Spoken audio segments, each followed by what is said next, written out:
He had his best day on Sunday against the Dallas Cowboys. He caught 6 passes for 89 yards and 2 tutties.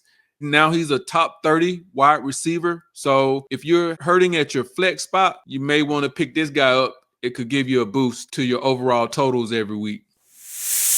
Welcome to Pigskin Passion TV. And it's your boy, the Black Mamba. It's season number 3, episode 112. And guys, we back. We back for another week of fantasy football. And your boy is starting to heat up. I'm now riding a 3-game winning streak. And man, it feels good. Seems like every week I was running into the guy that was putting up the most points in the league. And not to humble brag, but I think this week may be my best week as far as quality wins are concerned, because I think in my humble opinion, I may have beat the best team in the league. Even though his record does not show it, this guy, his team is loaded. He had Jahmyr Gibbs and Smith and Jigba on bye this week, but he also has Amari and Hampton, and he was still able to field the starting lineup that probably would win him most weeks. Fortunately, it just wasn't this week. But hey, those are the kind of weeks we have sometimes in fantasy.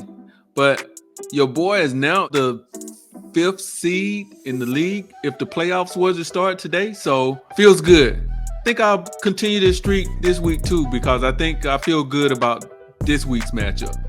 But enough about that. Let's get into this waiver wire.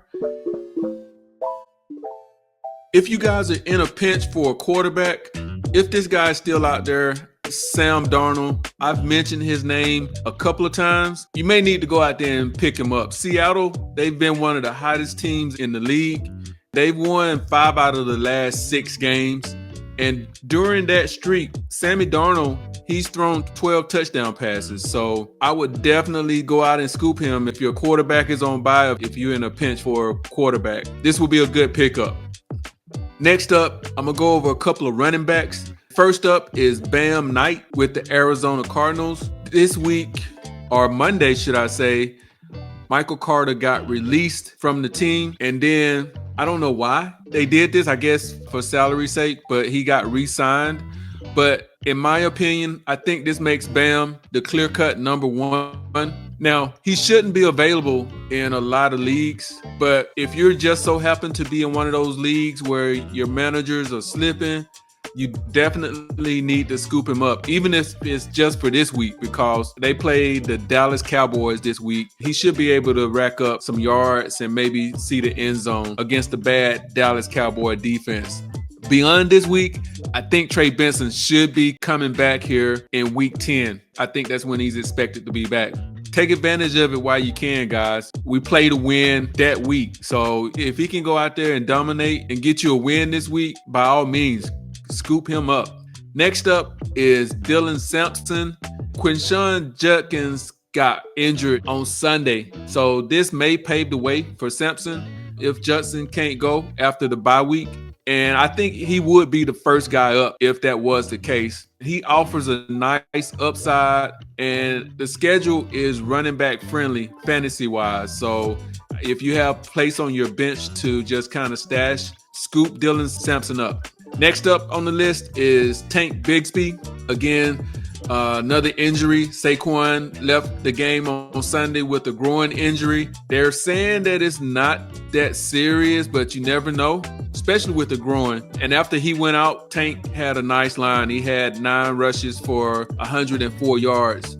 The Eagles, they have a bye week this week as well. But if Saquon misses any time, Bigsby is the backup that I would be shooting for. Next up on the list is Isaiah Davis with the New York Jets. He's the number 2 back, but he could be a nice stash because there's been some rumblings of Breece Hall getting traded. If that's the case, I don't care how bad the offense is, this is going to catapult him up to being a nice flex or a running back number 2. He will make a nice stash in case something happens with Breece Hall over these next couple of weeks. And taking a look at wide receivers, Christian Watson with the Green Bay Packers, he looked really good in his return from injury. I don't think it was just a coincidence that Sunday was Jordan Love's best passing game of the season with 360 yards. Whenever Christian Watson is healthy, he's Jordan Love's favorite receiver. In addition to that, it opens up the passing game for the Green Bay Packers. So Christian Watson would be a good pickup if he can remain healthy. Next up is Troy Franklin with the Denver Broncos. He had his best day on Sunday against the Dallas Cowboys. He caught 6 passes for 89 yards and 2 tutties. Now he's a top 30 wide receiver. So if you're hurting at your flex spot, you may want to pick this guy up. It could give you a boost to your overall totals every week.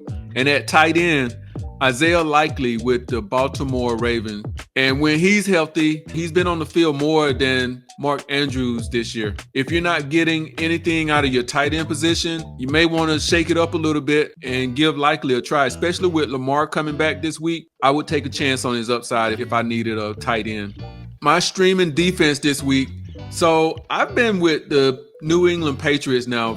I've had them for, I think, 2 straight weeks, and I'm going to roll the dice and go with them again. They play the Atlanta Falcons this week, and the Falcons, they just, you never know. It's Jekyll and Hyde. So I'm going to take my chances and say that the Falcons are not going to put a whole lot of points on the board again. They haven't played very well on the road, so I'm going to stick with the Patriots. But if you need a defense and the Patriots aren't out there, the Los Angeles Rams is probably the team that I would be going after. They were on a bye last week, and they're rested. And in addition to that, they got a great matchup this week in the New Orleans Saints. The Saints are 1-7, and they made a quarterback switch last week. And I don't think their backup quarterback is any better than the starter. In addition to that, the Saints are second in the league with 12 giveaways. The Rams, on the other hand, they're second in the league with 26 sacks. So something has to give. If I had to guess, I don't expect a whole lot from this New Orleans Saints offense this week. And guys, these are my waiver wire pickups this week. I hope I dropped a few nuggets for you guys to pick up. If so, do me a favor. Spike that like, comment, subscribe, and it's your boy, the Black Mamba, out.